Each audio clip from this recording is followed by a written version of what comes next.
Hello and welcome to the Ministry of the Real Truth. We are all about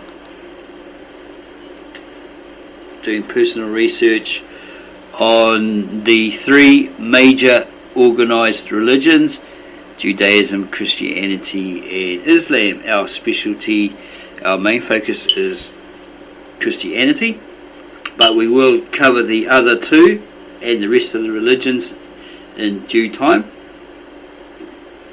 And we came across a biblical verse, Revelations 12:9, where it states, the whole world is deceived.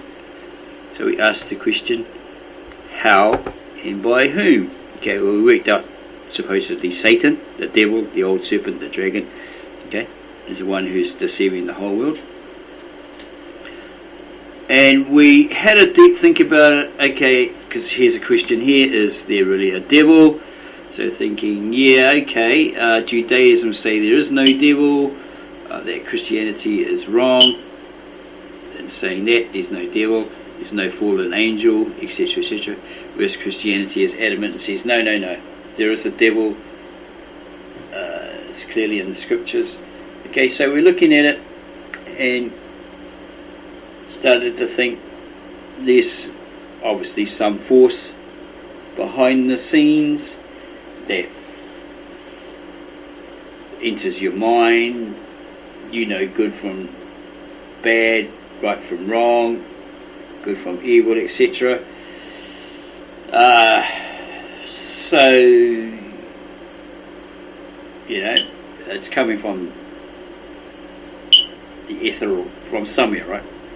From the universe, say it's entering your prefrontal lobe or your mindscape, entering through there. Because Genesis stated to God said to Cain that sin crouches at your door, wishes to enter and conquer you or be victorious over you, to master you, so you must master it. Okay. Apparently, looking at the brief illustrated guide to Islam, we've got this concept that mindscape, or that is your prefrontal lobe, your nasiyah, and bad thoughts come through there, okay, enter through there. So we use it in example, like you're in your local supermarket and you go down the chocolate candy aisle and you start craving, oh geez, maybe I should buy a whole lot of these, you know, feed that craving. So this little voice in your head, your conscious, what do you want to call it, says, come on, go buy, you know, buy all this junk. You know, you know you want it, you really want it, you know, it'll make you feel good, all these promises of a reward, right? So you try to resist them, because you know, sugar's bad for you, too much sugar, at least obesity, diabetes, whatever, right?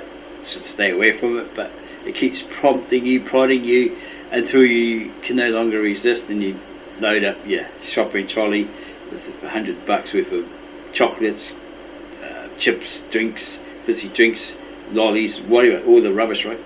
And you go home and you eat it, you gobble it all up, because you're a pigster or whatever, and afterwards you go, oh, I feel so ill, I shouldn't have ate all that, I feel so sick, oh, and you have all these regrets. Well, you made that choice, that decision, you were prompted, you bought it all, you ate it all, so you suffer the consequences, right? Who can you blame? Oh, you just scapegoat, I blame the devil, you know, all that sort of stuff, if you're religiously inclined.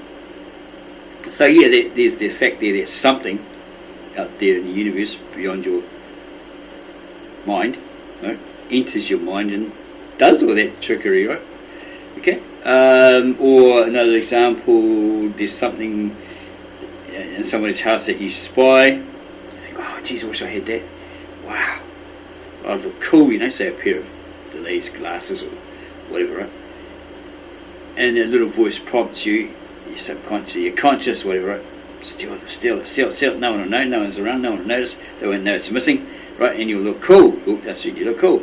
So you're resistant. No, you know, because you know right from wrong, good from bad, whatever, right? But it keeps prompting at you. So you eventually buckle, think, yeah, I look cool. They won't notice, yeah. You go with it, you steal it. And then you're walking around the streets or whatever, and you bump into that friend you stole it from. And they go, hey, those are my glasses. No, they're not. Oh, I just bought these last week. No, those are mine. I can identify the scratch marks on it, whatever. And my name's written all over it, whatever. So it's mine. You stole it. Oh, no. Then there's this big, fight over it, accusations. So, you're a thief, blah, blah, blah. Why'd you do it? And then there's proof there that it's actually their glasses, okay? You got no receipt. You got nothing, right? Maybe you admit, sorry, bro, I stole it. You suffer the consequences. Maybe you get a beat down or verbal assault, whatever, right? Okay, so it's a fact that there's something behind the scenes, comes, say, from the universe or whatever, into your head, your conscience, whatever, and tells you, do this, do that, right? It's just as factual as death. One day everyone's going to die, and if you're supposed to pay taxes, if you're a taxi avoider, dodger, whatever, eventually it'll catch up to you, and they'll prosecute you, the IRS or IRD, whoever. Will prosecute you in a court of law for that, right? So you're paying the consequences of that decision, that choice, that decision, that action, right? Okay, so again, we're thinking, okay, so it's the devil, and he's deceived the whole world. How has he deceived the whole world? Okay, and this little question here: if you were the devil and wanted to deceive the entire world, how would you approach such a challenge? Okay, and with 2 world wars, 2 successive generations saw their fathers, husbands and sons lost on the bloody battlefields, right? Or under that, because of the political powers, squabbling, right? These people were recruited to fight that war for them, to keep tyranny at bay, all that sort of stuff, okay? And it was one great sacrifice. Lots and lots of lives were lost. And that was supposed to be the war to end all wars, but then they had World War II, and that was supposed to be the war that would end all wars, but then they had the Korean conflict, and then the Vietnam one, and it just went on and on like that, right? And here it says, one brilliant strategy would be to convince people that you're not really there. Okay, let's go back here. If you were the devil and wanted to deceive the entire world, how would you approach such a challenge? One brilliant strategy would be to convince people that you're not really there, that you don't even exist, and the best way to do that would be to get them to believe that the only source of information that reveals who you are, along with your motives and methods, is little more than a collection of fables or fairy tales that have nothing to do with their lives. Okay, so that's the devil's ploy. I don't exist, and you got Judaism and say, no, the devil doesn't exist. Christianity is lying. Don't know what they're talking about, but Christianity is saying no, it does. It's all in the New Testament, etc., etc.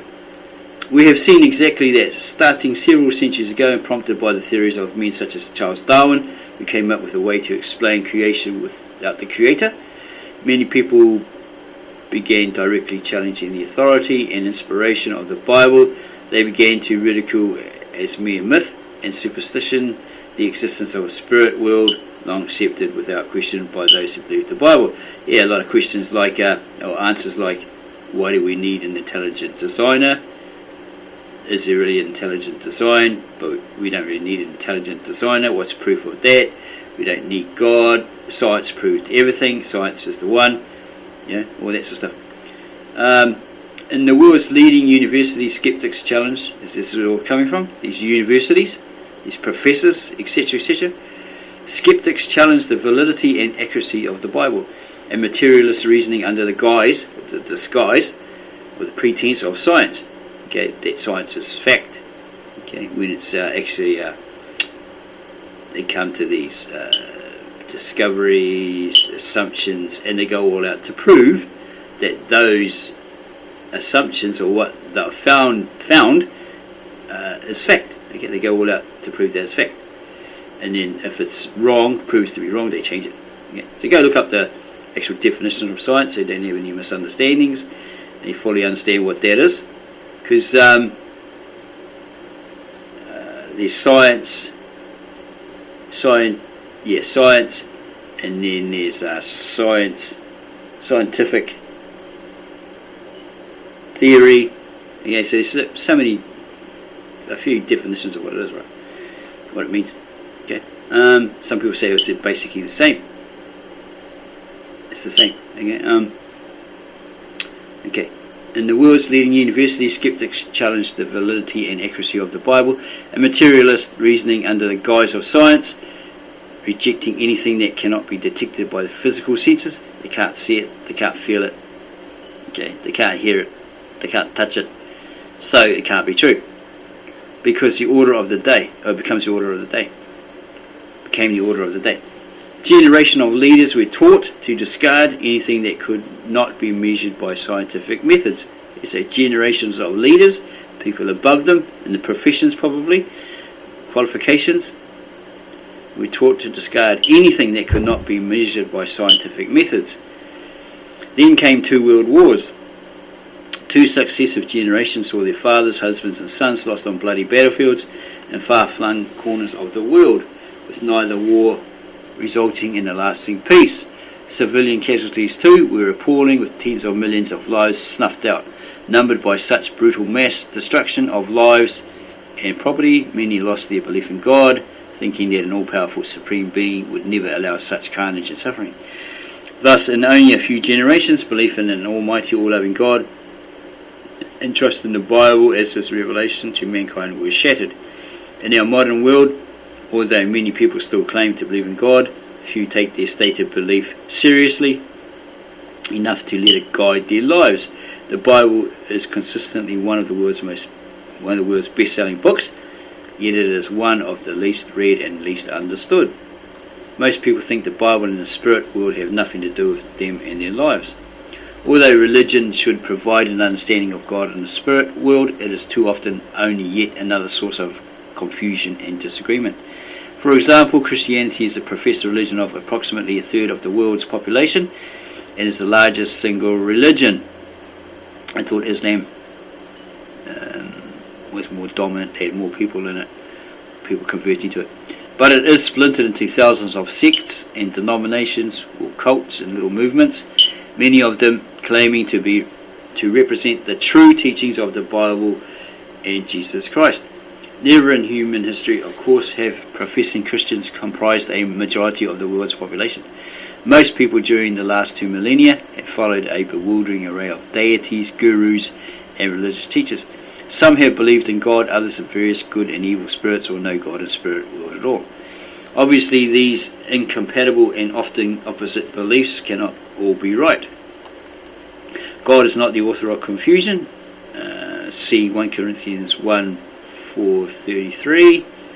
The effect of so much religious confusion and division is exactly what one would expect from a being whose aim is to deceive the whole world, Satan. Revelations 12:9, the old serpent, dragon, Satan, the devil. Many people do not believe in the devil at all because they've been convinced by these organised religions there is no devil, and many of those who do aren't sure what they should believe, since so many religious teachings are confused and contradictory. Most people are deeply sincere in their beliefs, but since the beliefs of so many professing Christians contradict the beliefs of other professing Christians, they cannot all be right. Many of them are sincere but sincerely wrong. They along with the rest of the world have been deceived, okay, from within their own churches by their church leaders. So what are the implications to professing Christians of Satan's deception and its resulting confusion? Christ challenged people in his day, in his era, who were sincere yet deluded. Why do you call me Lord, Lord, or Master, Master, and do not do the things which I say? Luke 6:46. He cautioned his followers, he warned them, to be aware of religious deception. Take heed that no one deceives you or fools you, pulls the wool over your eyes. He warned, Matthew 24:4, he prophesied that religious leaders would arise. There'd come a day when they'd arise, or from there onward, who would claim to represent him, but in fact they would be impostors who would deceive many. Matthew 24:5, and that's talking about the many denominations, organised religions, denominations, branch offs that hoodwinking the people. Right? Okay, rather than a source of information and understanding about the great malevolent spirit that is the enemy of mankind, religion has actually been one of the major tools the devil has used to deceive people. Here you go. So we at the Ministry of the Real Truth, our whole mission is to wake people up out there who are claiming to be truth seekers, those who really want the truth, they want to know the truth according to the scriptures.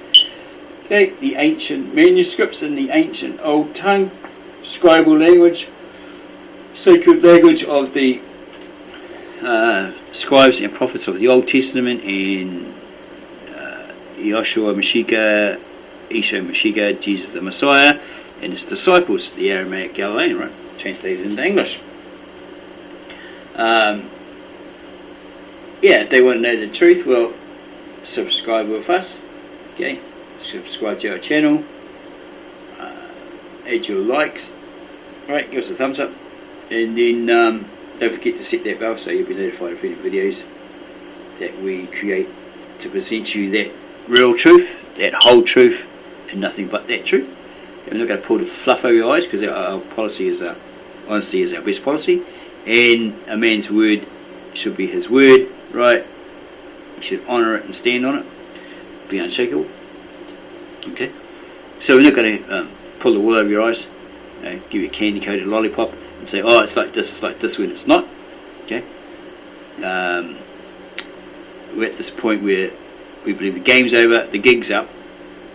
All you tricky, deceitful, organised religions, you need denominations, it's time to fess up, come clean, before there's preceding wrath that's going to come upon you, before that happens, right? Before the end, etc., etc. Yeah, this is your chance to turn it all around, repent, etc. And come out and be honest. No more of the fluff, no more of the lies. Okay, so hopefully you like that. We'll move on to who was the United Church of God. Okay, like not a journalist or anything like that, but a good journo or journalist would dig by doing the research on these different peoples, these organisations. Okay, and here's a basic history of W. Armstrong. Okay, and he's got all the information here. His teachings required observance of parts of the Mosaic Law, including Seventh-day dietary prohibitions and the Covenant Law, holy days. He also proclaimed that behind contemporary world events loomed various biblical prophecies interpreted in light of British Israelism. What is that? Is a pseudo-archaeological, and that's a half-truth. It appears true, but it might not necessarily be true. Belief that the people of the British Isles are genetically, racially and linguistically direct descendants of the 10 lost tribes of ancient Israel, with roots in the 16th century, and so forth. Okay, go have a look at Simcha Jobovich's video, his quest for the lost tribes of Israel, the 10 lost tribes of Israel. You'll find that they're actually the ones that he discovered all over, with the assistance of a Israeli Jew tagging along, that they were actually Ethiopians who were welcomed back into Israel and recognised as true Jews, one of the lost tribes. Was the other one? Asians, who were militants, very dangerous. Indians, from Bombay, Calcutta, like that, right? Okay, and of course those pale Jews in Israel too, which supposedly 96% of them are fake. They're considered fake or rendered fake. Actually of Khazarian descent. Yeah, and there's like about 4% who are actually Jews that they can prove. So there's a lot of them say that they're actually from the house of Israel, descendants from the house of Israel. Anyway, so here's into that British Israelism. Okay, we've seen it. We used to have a shop not far from us that sold all those sort of books. I think Christian Identity may be attached to that sort of thing. There's the Supreme, everything else is mongrels. Everyone else is mixed race and all that sort of stuff. What they call mamsers. Okay, and here's his early life. Okay, he marries a distant cousin. He marries on his 25th birthday. He went back to Chicago. And war comes along. She has a vision. Okay. He wasn't really religious at that time, but later on he came to believe that vision was really a message from God. They have a child. Okay. Beginnings of his ministry. Okay, there's a lot of information there. Okay, what does it say here? During his stay in Oregon, his wife Loma became acquainted with a member of the Church of God, Seventh Day, Emma Runcorn. Emma and his husband OJ were lay leaders in the Oregon Conference of the Church of God, Seventh Day keeping Adventist group that rejected the authority of Ellen White. Okay. And in teachings, Loma became persuaded the Bible taught Sabbath observance on Saturday, the Seventh Day, one of the beliefs of that church. Her assertion of this to her husband was met with dismay and appeared to him to be religious fanaticism. She challenged him to find biblical support for Sunday observance. As his business was struggling against larger competitors, Armstrong had the time to take up this challenge. He began what would become a lifelong habit of intensive, lengthy Bible study sessions. He soon felt God was inspiring this, opening his mind to truths that historical Christian churches had not found or accepted. Shortly after, as related in his autobiography, Armstrong would take up a similar study on the topic of evolution of the species after a conflict with his sister-in-law. His studies on Sabbath and evolution convinced him that his wife was right, and that the theory of evolution was false. Okay, so I've done a video on the two Sabbaths, and it's been proven that she was actually wrong. Certain people have admitted that they changed the Sabbath to a Saturday. Okay, it wasn't originally. You look at Exodus and you work it all out. So a certain site you'll find that someone's lied to you. Okay, saying it's written in the Bible, whatever they're claiming, when it actually isn't. Okay,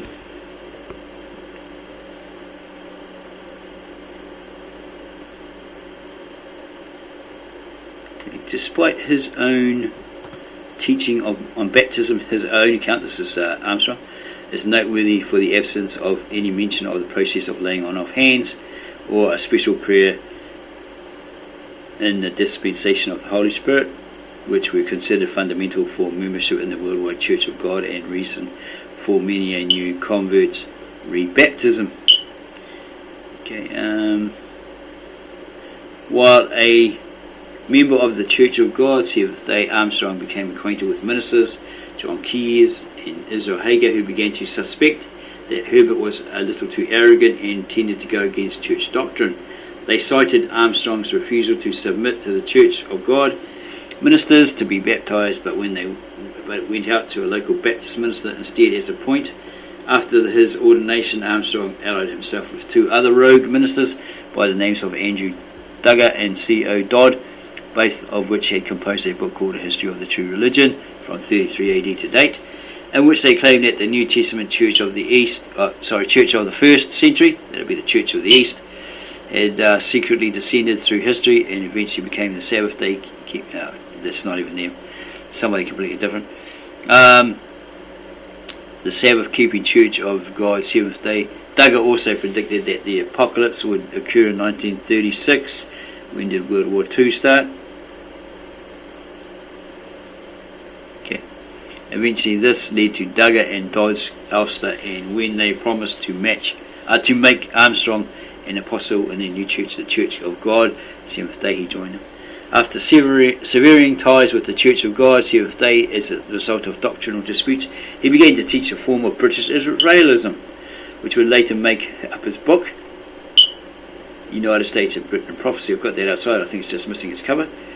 What is that? British Israelism is a pseudo-archaeological belief. Okay, it's half-truths.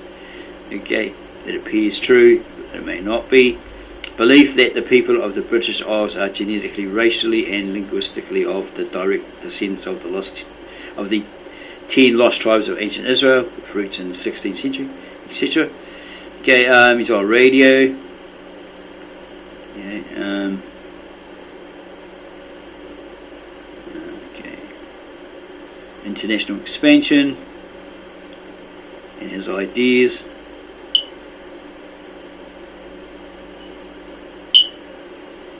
Okay, Worldwide Church of God.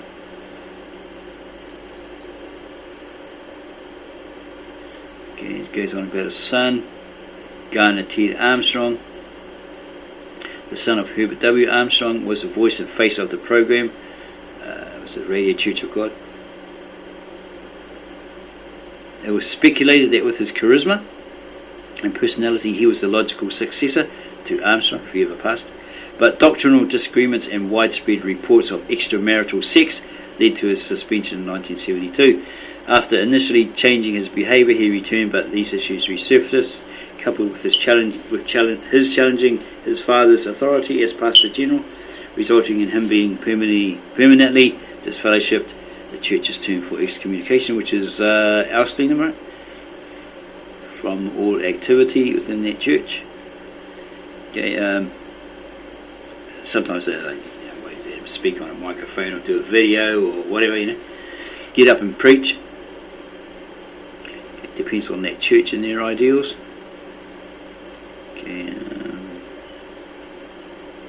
Okay, final years for his passing. In 1977, Armstrong, then in his 80s, wow, who needed Viagra in those days, married Ramona Martin, then 38. So she's like 60 years younger than him. Is that right? Around about 50 years younger. Whew. A long-time member and church secretary who had a 15-year-old son. Okay, age doesn't matter. Yeah, not really a problem, is it? We had a 15-year-old son from a previous marriage. The controversial marriage would last for only a few years.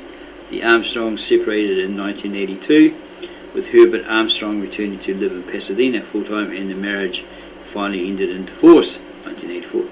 During pre-trial proceedings in the divorce case, Armstrong's lawyers had sought to limit evidence of prior incestuous conduct with his daughter for many years, but his wife's attorney said it was crucial since the church leader alleged Mrs. Armstrong had breached an agreement of love and fidelity. So they had some sort of contract that she would reveal his secrets, okay, because of love and fidelity. Okay, and he's put here, it's got here,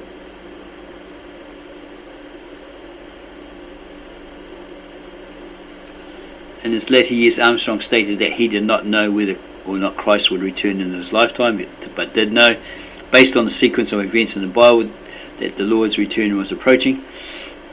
He had long written of his belief that the primary sign to look for would be some sort of dissolving of the Eastern Bloc alliance under Soviet control, followed by those nations' subsequent incorporation into an eastern leg of the United States of Europe. Wow. In August 1985, Armstrong's final work, Mystery of the Ages, was published. He wrote that time may prove this to be the most important book written in almost 1900 years, and called it a synopsis of the Bible in the most plain and understandable language. Was that English? It was more or less a compendium of theological concepts as articulated by Armstrong, which included the notion that God deliberately coded the Bible so that it would not be understood until our modern time.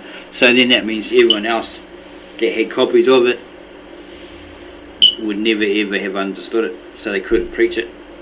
So they're all fake, because it's all coded. You can't preach it. And fully understand it and preach it, because you haven't cracked that code. Unless you crack that code, then you're able to do it. This how failed.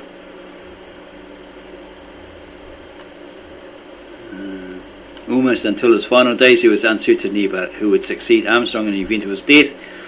Then they chose somebody. Okay.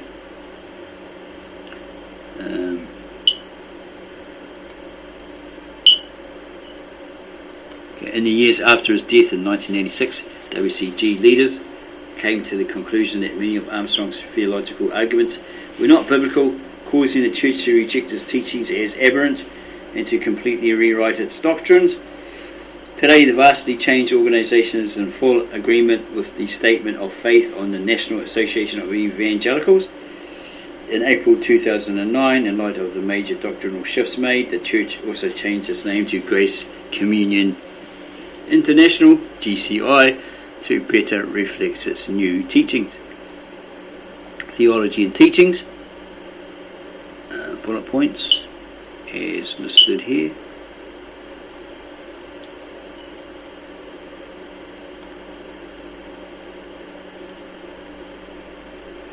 Armstrong did not accept Trinitarianism, believing it to be a doctrine of satanic authorship as part of a counterfeit of Christianity, which he identified as the Roman Catholic Church.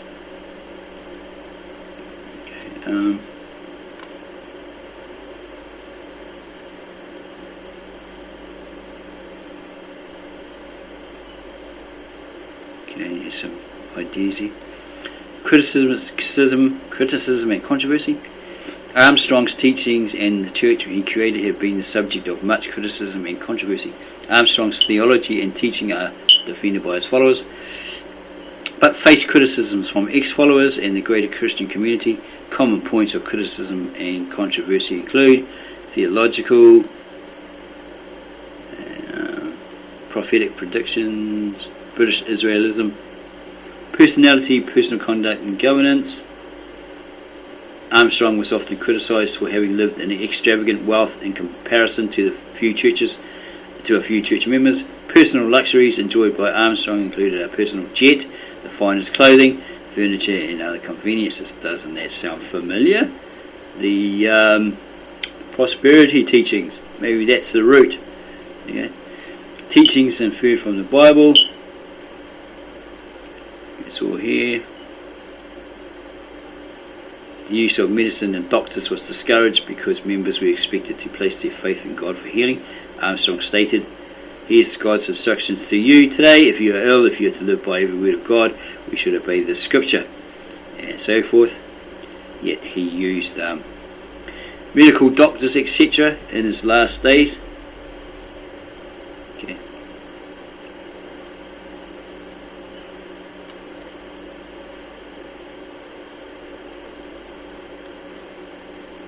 His honours, his bibliography, citations. Right. So yeah, we at the Ministry of the Real Truth are basically trying to encourage you to, when you read up on these people, these denominations, these churches, etc., look at their founder, go to the dirty journalism trick, dig deep, find the dirt on them, so you know what they're all about, right? So they're going to be suckered, okay? You know the truth behind it, behind that church and what he said, etc., etc. And why did they change the name? Perhaps to cover up, his claims that were dodgy, cover up that shame. Okay, legally, they got new doctrines, they upgraded, improved it, but you be the judge of that, you decide. But that's the whole idea of it. So you know the truth, right? You know the real truth of these leaders, right? Because everybody's been fooled. The whole world's been deceived by these charismatic prosperity churches, and etc., etc. So, we're here to expose them all, each and every one of them, because we know from personal research that they've given everybody in the world there a boatload of doo-doo, okay? A facade saying it's all the truth, when it's actually not. Okay, often it's not. So if you like this, then subscribe to our channel, give us a like, add your comments, and we will surely answer them in due time, because we like your comments, your critiques. Okay, helps us to grow. Okay, we'll get back to you as soon as we can, as soon as possible. Don't forget to set that bell so you'll be notified of any of these thought-provoking videos, truth revealing videos, because that will, if you're a truth seeker, that's what we want for you. Okay. Yeah, and then go tell all your Christian friends, Jews, Islams, Muslims, neighbours, strangers. Hey, if you want to know the real truth, and come have a look at this YouTube channel, because they're blowing the lid on everyone, okay, and they're revealing the real truth, the whole truth, and nothing but the truth. No fluff, no hype, no BS, just the truth. If that's what you're seeking, then this is the best place to come and get it. Okay. So we will see you on the next exciting, revealing video. God bless.